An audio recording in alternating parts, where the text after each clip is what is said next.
एक girls college में एक बेहद खूबसूरत महिला टीचर ने ज्वाइन किया। जब वह पहले दिन आई तो सभी बच्चों से बहुत प्यार से बातें कर रही थी, जिससे कि बहुत ही जल्द सब बच्चे उस मैडम के साथ घुल मिल गए। एक दिन फ्री पीरियड में बच्चे और वो मैडम आपस में बातचीत कर रहे थे तो एक लड़की ने उस मैडम से उनकी उम्र पूछ ली। मैडम ने बताया कि उनकी उम्र 34 वर्ष है। लड़कियों ने पूछा कि टीचर, आपके बच्चे कौन से क्लास में पढ़ते हैं? तो टीचर ने जवाब दिया कि मेरी अभी तक शादी नहीं हुई। सभी लड़कियां हैरान थी कि इतनी खूबसूरत होने के बावजूद भी अभी तक टीचर की शादी क्यों नहीं हुई। एक लड़की ने तो पूछ ही लिया, टीचर आपने अभी तक शादी क्यों नहीं करवाई? जवाब में मैडम ने कहा कि मैं तुम्हें एक कहानी सुनाती हूँ। एक गांव में एक औरत थी जिसकी 5 बेटियां थी। उसका पति बहुत परेशान था क्योंकि वो बेटा चाहता था।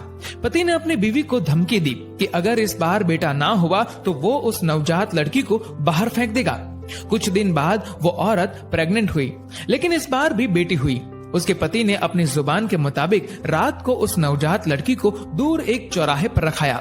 बेचारी माँ अपनी नई जन्मी बच्ची के लिए रोती रही, लेकिन कुछ नहीं कर पाई। अगले दिन उस औरत का पति उस नवजन्मी लड़की को देखने गया तो देखा वो लड़की वहीं चौराहे पर पड़ी है। उसे किसी ने नहीं उठाया था, इसलिए वो उस लड़की को वापस घर ले आया, लेकिन अगली ही रात फिर से चौराहे पर छोड़ आया, इस उम्मीद में कि कोई तो उसे उठाकर ले जाएगा। लेकिन फिर वही हुआ, किसी ने उस लड़की को नहीं उठाया और वो आदमी उस नन्ही लड़की को दोबारा घर ले आया। ये सिलसिला कुछ दिन ऐसे ही चलता रहा। वो हर रात को उस लड़की को चौराहे पर छोड़ आता, लेकिन उसे कोई नहीं उठाता। उस आदमी ने सोचा कि शायद भगवान की यही मर्जी है कि इस लड़की को मैं ही पालूं। ये सोचकर वह लड़की को घर ले आया, लेकिन कभी उसे उसके हिस्से का प्यार नहीं दिया। 1 साल के बाद उस आदमी की पत्नी फिर से प्रेग्नेंट हुई और इस बार उसे लड़का हुआ। परंतु कुछ दिन बाद उस आदमी की 6 बेटियों में से एक की मौत हो गई। उसके बाद उस औरत के 5 बेटे हुए, लेकिन हर बेटे के बाद एक बेटी की मौत हो जाती थी। अब उस दंपत्ति के 5 बेटे और एक बेटी बची।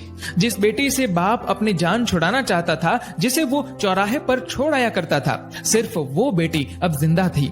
सब बच्चे बड़े हो गए और माँ की भी मृत्यु हो गई। उस आदमी के सब बेटे पढ़ने लिखने के बाद पिता को छोड़ दूर शहर में बस गए और अब कभी कभार ही मिलने आते हैं।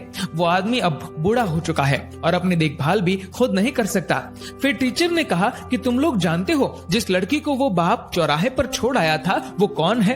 सब बच्चे चुपचाप टीचर की ओर देख रहे थे। तभी टीचर बोली, वो बेटी मैं हूँ।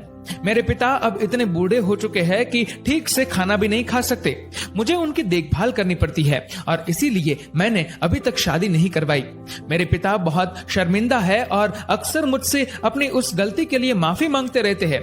मैं सब कुछ भूल गई हूँ। आखिर है तो वो मेरे पिता ना। ये सुनकर सभी लड़कियों की आंखें नम थी और उन्होंने मैडम की बहादुरी की बहुत प्रशंसा की।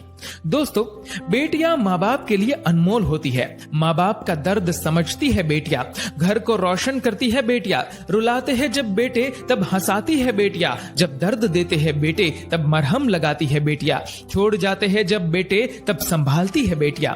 दोस्तों, इस वीडियो को लेकर आपकी क्या राय है नीचे कमेंट करके जरूर बताएगा। और अगर आपको ये वीडियो अच्छा लगा हो तो इस वीडियो को लाइक करेगा, शेयर करेगा ज्यादा से ज्यादा लोगों तक, और ऐसे ही और भी इंस्पिरेशनल वीडियोस के लिए सब्सक्राइब करें हमारे यूट्यूब चैनल को और फेसबुक पर फॉलो करें हमारे पेज को। धन्यवाद।